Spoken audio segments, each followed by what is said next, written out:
Salut les filles, il y a quelque temps donc vous m'aviez demandé comment je me servais donc de mon... Enfin vous m'aviez demandé une démo de l'utilisation donc du fameux gant de chez Sigma qui vous permet donc de laver facilement vos pinceaux. Donc de face, la face donc pour les pinceaux qui sont donc spécialement pour les yeux, et puis de l'autre côté vous avez donc d'autres chevrons qui vous permettent de laver donc vos pinceaux pour le visage.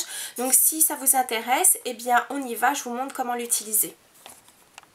Donc pour laver mes pinceaux, j'utilise un shampoing très doux pour bébé. Là il était l'extrait d'amande douce, il est de chez Cora. Sinon quand je lave mes pinceaux, genre j'ai juste un pinceau à utiliser, je prends du savon de Marseille. Le gros pain, c'est très bien. Donc pour commencer, je vais donc humidifier mes pinceaux. Voilà. J'ai un pinceau pour le teint aussi, je vais en profiter. Voilà.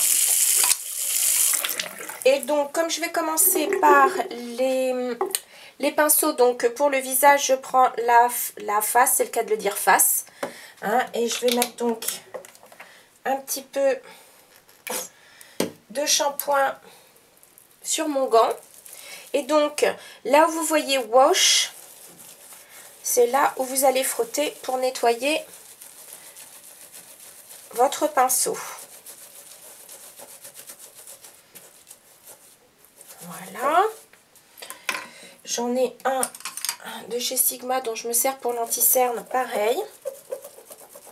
Je frotte.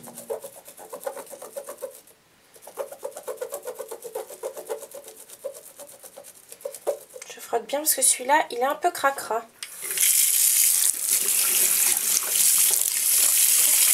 Alors je vais me rendre compte, là je me rends compte que j'avais pas assez de shampoing, donc je remets un peu et rebelote.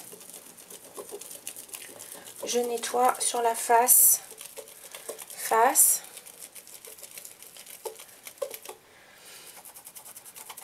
Si j'ai besoin d'aller un petit peu plus profondément, je vais donc sur cette partie-là.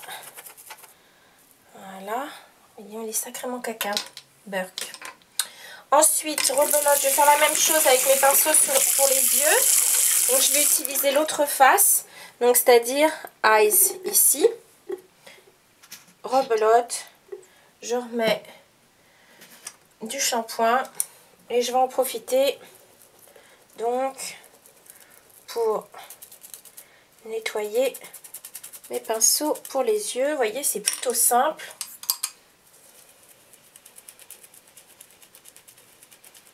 Voilà. Regardez, on voit bien les couleurs foncées. Remarquez, ça nettoie vraiment bien. Regardez.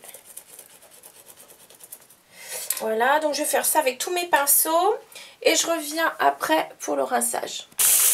Donc maintenant pour les rincer, tout comme je les ai lavés, je vais utiliser donc la partie face et je vais donc choisir là où il est indiqué donc rinse. Et pour rincer donc mes pinceaux, je n'hésite pas, attendez, je vais mettre un peu moins fort quand même parce que sinon vous n'allez pas m'entendre. Et donc je vais donc frotter mon pinceau sur les rainures rinse qui permettent donc d'enlever bien le shampoing ou le savon. Celui-là est particulièrement dégoûtant, il va falloir que je le relave encore. Mais par exemple, vous allez voir pour le pinceau à fond de teint, après c'est nickel. Donc,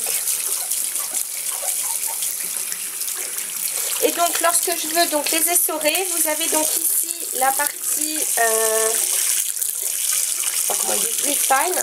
Et vous enlevez donc l'excédent. D'ailleurs on voit bien ici il vous reste du savon, vous le voyez tout de suite, là c'était le cas, il reste du shampoing. Donc rebelote,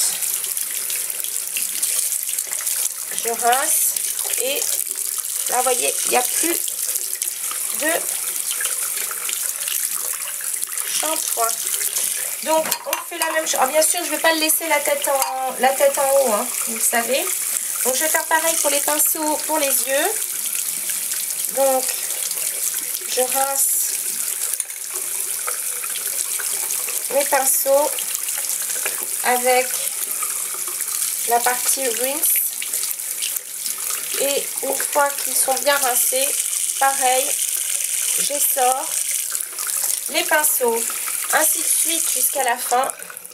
Maintenant, je vais vous montrer comment je les fais sécher pour la plupart.